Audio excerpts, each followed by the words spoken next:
He had always believed in living quietly, keeping his life simple. The small house at the end of the street was more than just a home. It was his sanctuary. Every corner held memories of hard work, small victories, and peaceful evenings. The garden in front, though modest, had flowers he had carefully nurtured, and the backyard had a small bench where he liked to sit with a cup of tea in the evenings, listening to the sounds of birds and the gentle rustling of trees. It was the kind of life that many people would consider ordinary, maybe even boring, but for him it was perfect. After years of doing dangerous and unpredictable work in the Navy, he cherished quiet moments like these more than anything. He woke up every morning to the sun spilling through the thin curtains, the smell of coffee already filling the kitchen. He liked routine. The small things gave him a sense of stability.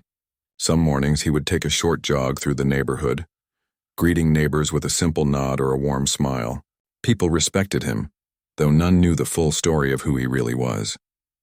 They just saw a polite, calm man who kept to himself, who mowed his lawn regularly, helped carry groceries for the elderly, and always had time for a neighborly chat.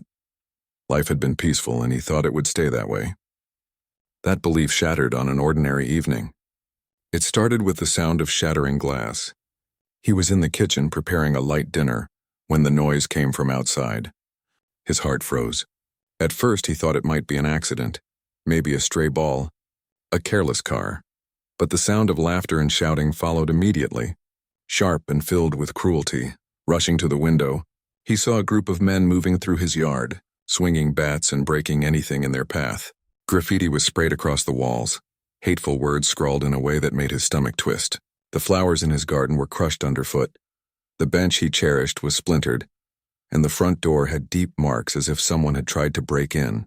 His first thought was disbelief. How could anyone want to hurt him? He had never wronged anyone in his life. He had never raised a hand in anger toward his neighbors. He didn't understand. Panic mixed with anger, but he forced himself to remain calm. He grabbed his phone to call the police, speaking in clipped, precise sentences, describing the attackers and their actions. By the time the authorities arrived, the group had disappeared, leaving only destruction and fear behind.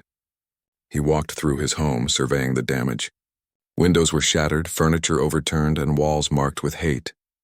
But it wasn't just the physical destruction that hurt the most. It was the violation, the idea that people could target someone simply because of the color of his skin, simply because of who he was. Neighbors began to gather, drawn by the commotion. They whispered in shock, their eyes wide as they took in the ruined house. Some offered help, some expressed sympathy. But none knew what lay beneath the calm, controlled exterior of the man they had always thought of as quiet and unassuming. They didn't know that the man they were looking at had once faced dangers so extreme that most people couldn't even imagine them. They didn't know that he had survived situations that demanded every ounce of skill, courage, and cunning he possessed. But that part of him had been left behind, carefully tucked away as he tried to live a life free from violence. For hours he sat in the wreckage, his mind replaying the events again and again. The police took statements, collected evidence, and promised that they would investigate. But he knew the limits of what they could do. Justice, he realized, wouldn't come from someone else. It would require patience, planning, and careful thought. Anger bubbled beneath the surface, but he did not let it control him. Years of training had taught him the importance of self-control. Acting rashly would only make things worse. As night fell, he walked through his neighborhood. He could see the fear and curiosity in the faces of those around him. People spoke in hushed tones, wondering what had happened, wondering who could be so cruel. Children peeked from behind doors, unsure whether it was safe to play outside, and though his heart was heavy with frustration and sorrow, he also felt a strange clarity. Life could change in an instant. Peace could be shattered without warning, and if he wanted to protect what he had left, he would need to be ready. But despite the fear and shock, there was also a profound sadness. The house was more than wood and brick. It held memories of quiet nights, of laughter, of solitude that had been his refuge.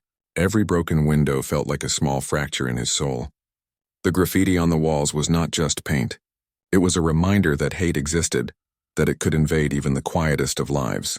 He spent the night moving what he could salvage, covering broken windows with boards, and trying to create some sense of normalcy amidst the chaos. In the stillness of the night, he reflected on his life before this quiet suburban existence.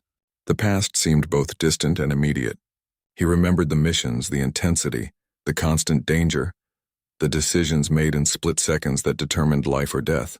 That life had been demanding, relentless, and exhausting, but it had also forged him into someone capable of facing fear without flinching, someone who could think clearly when chaos erupted around him.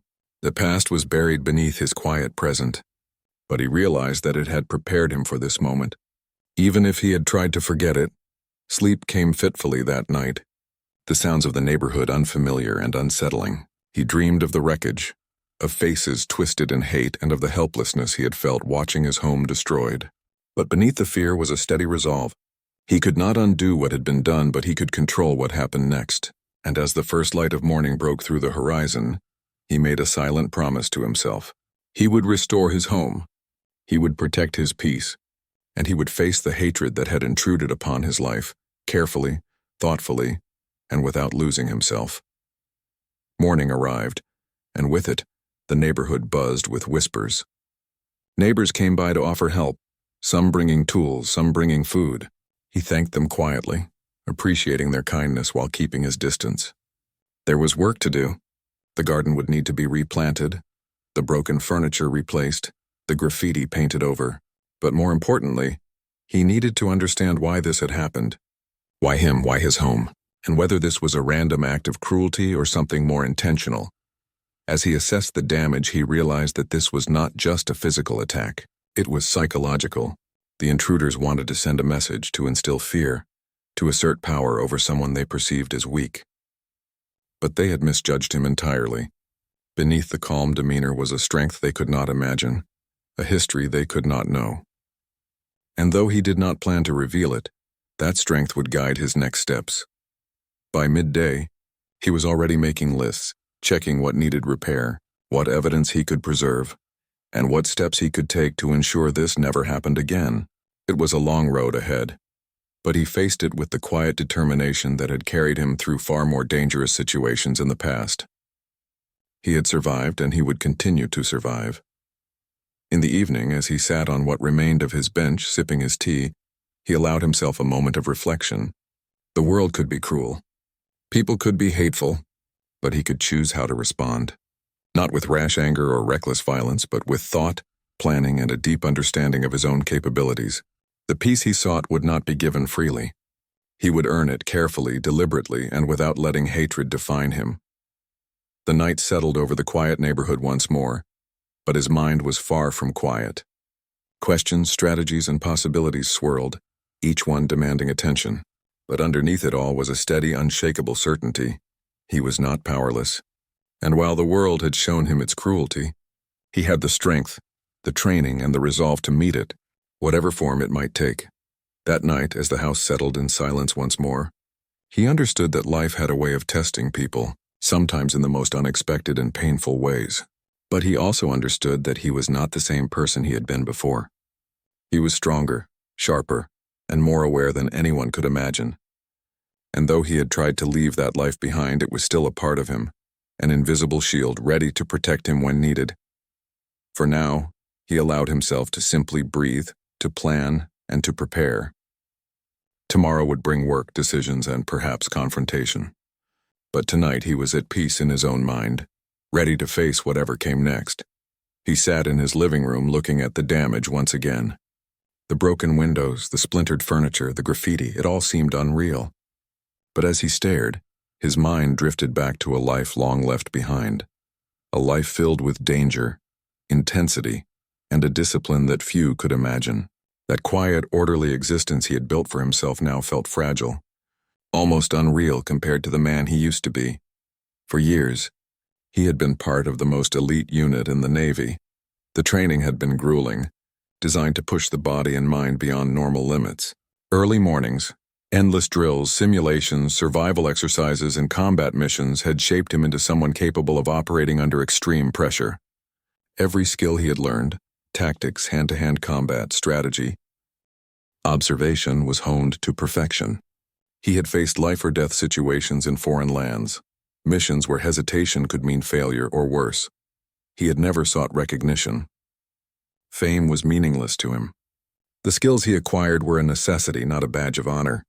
And yet those very skills, once buried under the calm life he now led, gave him an edge no one could ever guess. People saw the quiet man tending his garden, walking through the neighborhood, or helping an elderly neighbor carry groceries. They saw a man who smiled politely, said a few kind words, and kept to himself. But they could not see the lethal precision, the alertness, and the discipline that lay just beneath the surface.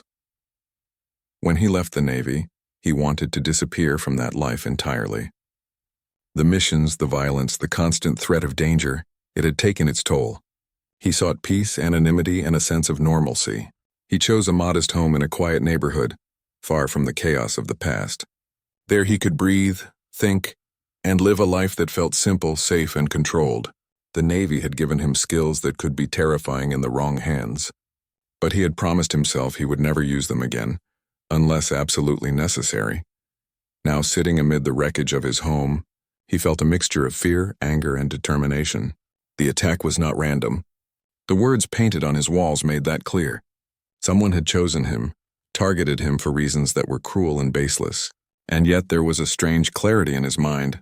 Years of training had taught him to assess situations quickly, to observe patterns, and to anticipate moves before they happened. The instincts that had once kept him alive in war zones now whispered in his mind, guiding him through the chaos. He remembered specific moments from his training, times when patience had been the key to survival. In the field, rushing into action without thinking could be deadly. Every move had to be calculated, every decision deliberate. That patience, that ability to control fear, now seemed to give him an advantage over people who acted on impulse, driven by anger or ignorance. He realized that while the attackers might be bold, they lacked discipline, foresight, and understanding. That would be their weakness. As he walked through the house, picking up shards of glass and assessing the damage, memories came unbidden. He remembered the first time he had been deployed, how he had felt the weight of responsibility not just for himself, but for the lives of others. He had carried that responsibility silently, never speaking of it, never boasting, because it was never about recognition. It was about duty, precision, and survival. And though that life was behind him, he now saw its relevance in the present moment. He recalled nights spent planning missions, studying maps and enemy movements, analyzing every detail to ensure success. That attention to detail had become second nature. Even now he began thinking strategically, where the attackers might come from, how many there could be, what patterns they might follow. His mind, trained for life or death situations, now worked to protect his home and the peaceful life he had built. Neighbors continued to talk in hushed tones, curious and fearful about what had happened. They saw his calm, quiet presence, unaware of the man's past. Some assumed he was simply lucky to escape harm. Others wondered how he could be so composed in the face of such violence. They did not know that composure was not luck. It was skill, discipline, and experience earned through years of extreme training. Despite the chaos around him, he allowed himself a moment to breathe. He thought about the values that had guided him through the Navy: discipline, restraint, responsibility, and courage. These values were not about being aggressive or violent. They were about control, judgment, and knowing when action was necessary. He had applied these lessons in every aspect of his life, even now as he faced the intrusion of hate into his quiet home. The past also reminded him of sacrifices. He had left behind friends, family, and connections in pursuit of a greater duty. Those sacrifices had shaped him into someone capable of handling extreme stress, someone who could stay calm and think clearly when others might panic. That history now felt like a hidden strength, one that he could draw upon to protect himself and his home. In the coming days, he would begin to repair the damage. The physical work was necessary, but the mental preparation was even more critical. He began organizing tools, supplies, and plans. He would not let fear dictate his actions. He would not let anger cloud his judgment. He would use his training to think clearly, assess the risks, and act when the time was right. He also reflected on why he had hidden his past. Sharing his history could have brought fear or admiration, both of which he wanted to avoid. He preferred to live among people who judged him by his actions in the present, not his accomplishments in a past life filled with conflict. That anonymity had been his shield, and he intended to keep it. Even as he prepared to respond to the attack, he did so without revealing the depths of his abilities. Evenings in the neighborhood had a new tension now. While people continued their routines, he watched with careful eyes. Every movement, every sound, every unusual shadow drew his attention. He could sense patterns forming, small details that others overlooked. He began documenting the time and place of suspicious activity, noting behaviors, vehicles, and individuals. His military mind was quietly at work, piecing together clues without alarming anyone. While the neighborhood seemed calm, he knew that appearances could be deceiving. The attack had shown him that danger could arrive unexpectedly. He could not assume that peace meant safety. His past had taught him that the smallest oversight could have catastrophic consequences. That vigilance was now a necessity, not a choice. He also felt a personal responsibility. This was his life, his home, his peace. He had chosen a quiet path, but he could not ignore those who sought to destroy it. And yet he resolved not to act recklessly. His training had emphasized precision over force, strategy over chaos. Any response had to be measured, effective, and controlled. Late at night, he often sat in the dim light of the living room, reflecting on the contrast between his past and present.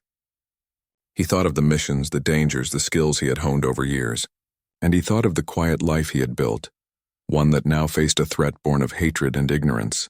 The juxtaposition was stark, but in that contrast he found clarity. He would protect what he had created, but he would do so with intelligence, patience, and restraint. In these moments of reflection, he also considered the psychological impact of the attack. Hate, he realized, was often an attempt to intimidate, to assert dominance over someone perceived as weaker. But the attackers did not understand that his strength was not just physical. It was mental, strategic, and emotional. He had faced fear in its rawest form before, and he had survived. Now he could apply those same lessons to this challenge, albeit in a different arena. The neighborhood itself seemed to hold its breath. People whispered about the attack, speculated about the motives, and shared their fears.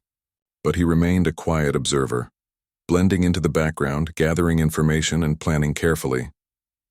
His past had taught him to see what others missed, to notice the patterns, and to anticipate moves. That skill, now dormant for years, was slowly returning to life. As days passed, he began small repairs, fixing broken windows, clearing debris, and restoring a sense of order to his home. Every action was deliberate, precise, and methodical. He did not rush.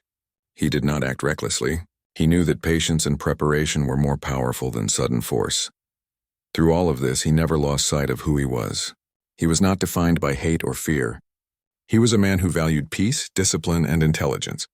He had survived extreme challenges before, and he would survive this one too. The attack had shaken his world, but it had not broken him. He also thought about the future. This incident had shown him that the world could be cruel, that peace could be fragile.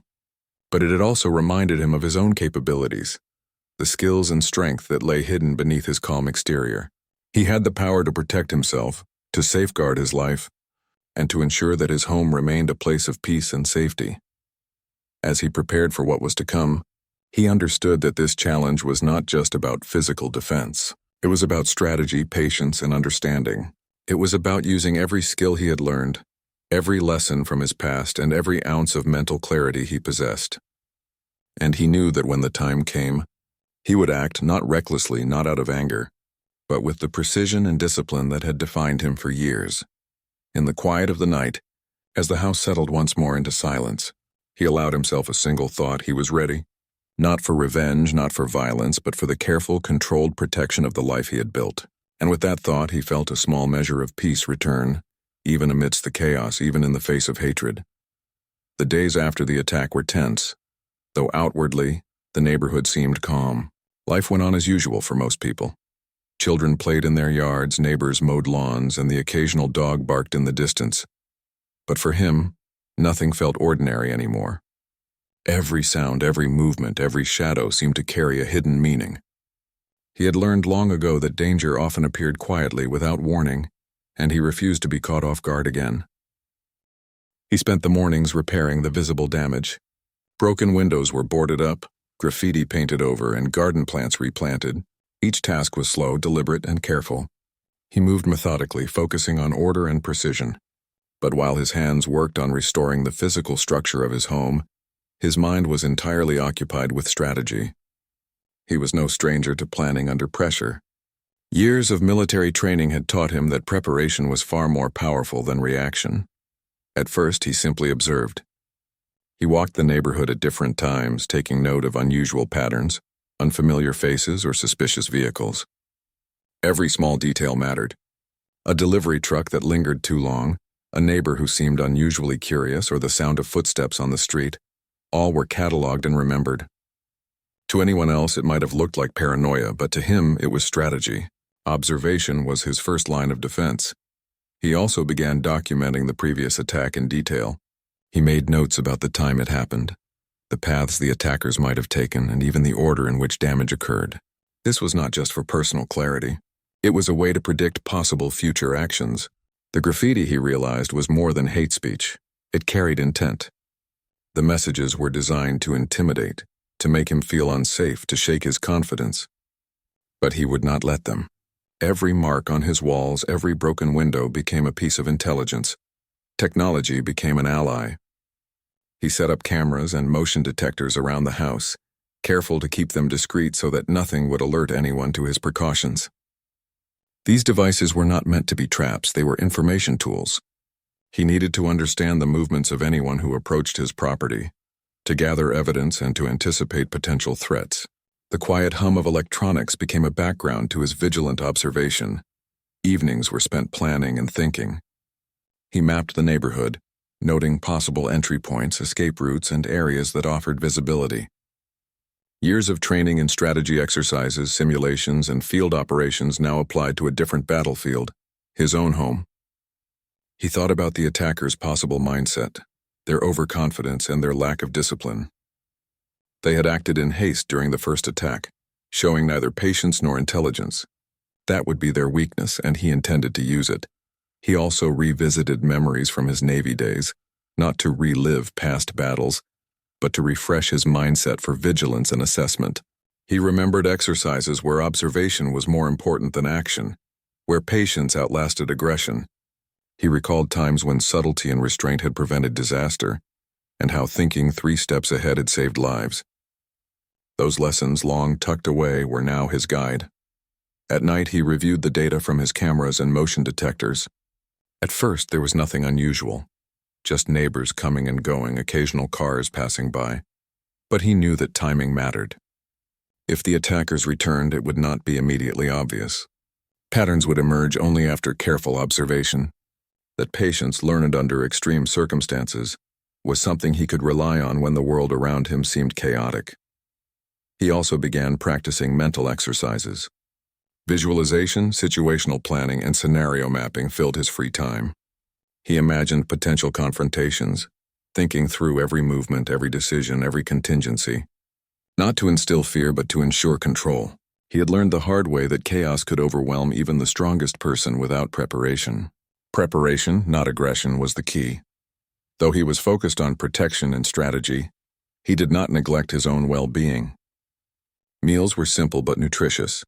Exercise routines were maintained, and he allowed brief moments of rest and reflection. The balance of physical, mental, and emotional preparation was essential. He understood that overexertion could lead to mistakes, and mistakes could be costly. Discipline, after all, extended beyond action. It included care for oneself. Neighbors occasionally asked questions. "Are you going to call the police again?" One elderly neighbor asked, worry etched on her face.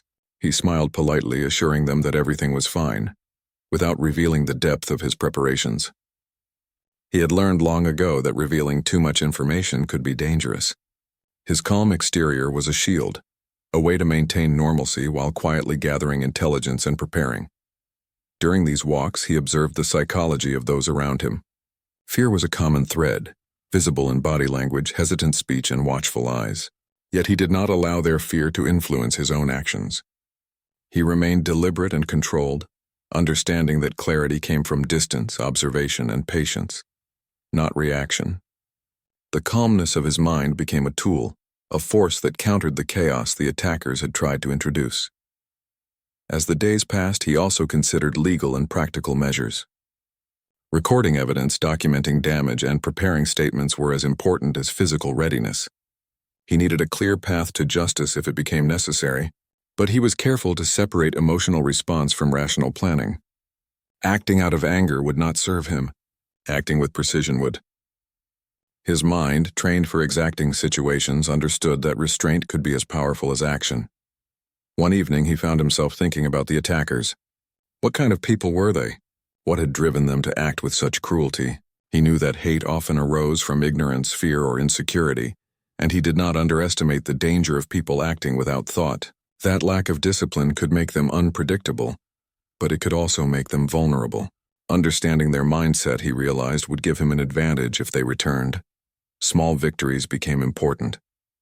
He repaired a window without leaving fingerprints, adjusted the security cameras to cover blind spots, and organized his living space to allow maximum visibility. Each completed task reinforced his sense of control and order. Chaos had entered his life, but he was reclaiming it step by step. Discipline, patience, and preparation were restoring a sense of security. As night fell, he sat quietly in the living room, reviewing his notes and plans. His mind was alert but calm, a combination of vigilance and composure that had been honed through years of demanding experience. He knew that fear, if allowed to dominate, could cloud judgment. But control, focus, and preparation would allow him to face whatever came next. Every detail mattered. Every observation counted. He also understood that patience was key. Rushing into confrontation could create mistakes, give away information, or allow the attackers an advantage. Instead, he would wait, observe, and gather intelligence until the moment called for precise, controlled action. This was not vengeance. It was strategy. This was the protection of his home, his life, and the quiet peace he had worked so hard to build. Even in solitude, he felt a growing sense of purpose. The attack had challenged his life, shaken his routine, and tested his resilience. But it had also awakened a part of him that had lain dormant for years. The skills, discipline, and focus that had once kept him alive in far more dangerous circumstances. He was not just defending a house. He was defending the life he had carefully constructed, the order he had sought, and the peace he had earned. In these moments, he realized that preparation extended beyond tools, cameras, and plans. It was also about mindset, staying calm, observing clearly, and thinking strategically. It was about understanding the nature of threat and responding with intelligence rather than impulse. The attackers had assumed fear, but they had misjudged him entirely. They did not understand that discipline, patience, and awareness could be far more powerful than recklessness or brute force. Each day, his preparations became more precise. He moved objects to create clear lines of sight, adjusted lighting for visibility, and ensured that entrances were monitored. He rehearsed responses mentally, visualizing outcomes and contingency plans. Even as he performed these tasks quietly without fanfare, he knew that he was regaining control over his life and his home. Late into the night, he reflected on the contrast between his past and present. The Navy had trained him for extreme scenarios, for life and death situations, but it had also instilled lessons about restraint, patience, and strategy. Those lessons were now invaluable in an entirely different context, protecting a peaceful life from senseless aggression. The intensity of his training, once a distant memory, now served a new purpose: vigilance and control in a world that had briefly shown him chaos. Through all of this, he maintained a quiet optimism. The attackers had challenged him, but they had also revealed their weaknesses. Their lack of planning, impulsive behavior, and overconfidence could now be studied and understood. Knowledge, preparation, and careful observation had become his tools. He was no longer just reacting. He was anticipating, and that anticipation gave him power, confidence, and control. By the end of Part 3, he had transformed his home into a fortress of awareness, intelligence, and readiness. Not a fortress of walls and weapons, but a fortress of observation, preparation, and discipline. Every action, every plan, every careful thought was designed to protect the life he valued without escalating conflict unnecessarily. He understood that strength was not just in force, it was in clarity, patience, and strategy. And with that understanding, he allowed himself a rare sense of calm. The first wave of fear and shock had passed. Now came clarity, vigilance, and quiet preparation. When the time came, he would act, but only in a measured, controlled way. And in that readiness, he found reassurance. He was no longer a victim of circumstance. He was ready to face whatever challenge came next. Days of careful observation and preparation had finally brought clarity. He had studied the neighborhood, documented movements, and prepared his home for any possible return of the attackers. Every detail had been considered. Cameras placed at blind spots, lines of sight cleared, and entry points mapped. He had rehearsed mentally, visualizing what could happen and how he would respond. Now the waiting period was over. Something in the air told him that the attackers were planning another attempt, and he was ready. The sun had just begun to set, casting long shadows across the street. He moved silently through the house, checking doors, windows, and every corner. The broken fence had been repaired, the cameras activated, and minor obstacles placed to slow down anyone approaching. He was calm, his mind clear and focused. The months of preparation had sharpened his senses. His muscles were relaxed but ready, his eyes attentive to the slightest movement, his ears tuned to even the faintest sounds outside. As he sat near the front window, he observed the street. It was quiet at first, the neighborhood settling into an evening routine. But then he noticed movement, shadows stretching across the pavement, figures approaching with hesitant steps. The attackers had returned, unaware that the man they had thought helpless was fully prepared. His heart rate remained steady, his breathing controlled. Panic had no place here. Control and clarity were his allies. He had learned long ago that confrontation was not about brute force. It was about strategy, patience, and exploiting the opponent's weaknesses. He had studied the attackers' behavior from the previous incident. They were impulsive, overconfident, and careless. They believed that fear would dominate him. But their haste was their vulnerability, and he intended to use it. He positioned himself strategically, staying out of direct view while monitoring every movement outside.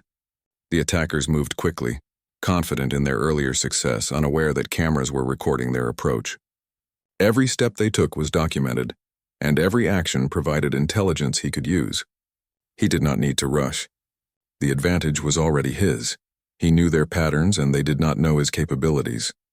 The attackers began their assault, throwing objects at windows and attempting to force doors open. He remained calm, observing carefully. He did not respond immediately.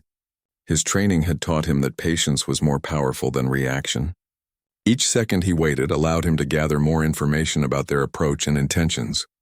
Every movement they made revealed their recklessness and overconfidence. When the first intruder approached the door, he acted decisively, but controlled. Using precise movements, he secured the door and ensured that the intruder could not gain entry. He did not rely on strength alone. He relied on positioning, timing, and strategy. The attackers' attempts to force their way in became increasingly desperate, their coordination faltering under his careful, calculated resistance. He used subtle measures to protect himself and maintain control. Lights were turned on and off strategically to create confusion. Obstacles were moved to guide the attackers' movements without alerting them to his full plan. His home had become an environment in which he had the advantage, while the attackers were disoriented, exposed, and vulnerable. Every action was deliberate, minimizing risk while maximizing control. Neighbors peeked from behind curtains and doors, noticing the commotion outside. Some were frightened, some whispered among themselves, but none could understand the full extent of what was unfolding. To them, it seemed as though the attackers were simply frustrated or clumsy. They had no idea that the man in the house had anticipated every move, and that his calm exterior hid a mastery of skill, strategy, and experience. Inside, he remained focused. He understood that confrontation was not about proving power. It was about protection. He moved silently, adjusting his position to maintain advantage. Each step, each decision was made with precision. The attacker's aggression, born of hate and impulse, was ineffective against the deliberate, calculated actions of someone who had faced far greater danger before. The first attacker attempted to climb through a window that had not been fully secured. He intervened carefully, using his training to prevent entry without unnecessary force. The intruder stumbled and retreated, disoriented and frustrated. The other attackers hesitated, unsure how to proceed. Their confidence, built on previous destruction, was shaken. Observation and control had turned the tide without escalating violence unnecessarily. Throughout the confrontation, he maintained a calm, composed demeanor. His mind analyzed every movement, every gesture, every possible outcome. He did not act out of anger or revenge. He acted out of control, strategy, and the necessity of protecting his home. That clarity, rare and refined, gave him an edge the attackers could not comprehend. The attackers tried different tactics, moving from one side of the property to another. But he had already anticipated these moves. Cameras provided constant information, while his mental mapping allowed him to position himself advantageously. Each intrusion attempt was countered subtly but effectively, keeping him safe while frustrating their efforts. They had no idea that the very man they had tried to intimidate had the skills to manage far more dangerous situations than this. As the night deepened, the attackers grew increasingly erratic. Frustration replaced confidence. Their movements became predictable in their desperation. Each failed attempt only made them bolder yet more careless. He continued to maintain control, using their mistakes against them while avoiding unnecessary escalation. It was not about defeating them with violence. It was about neutralizing the threat, preserving safety, and gathering evidence. In the quiet moments between assaults, he reflected on the contrast between this conflict and his past missions. Previously, danger had been immediate, life or death with no room for error. Now the threat was smaller in scale, but the principles remained the same: patience, observation, strategy, and discipline.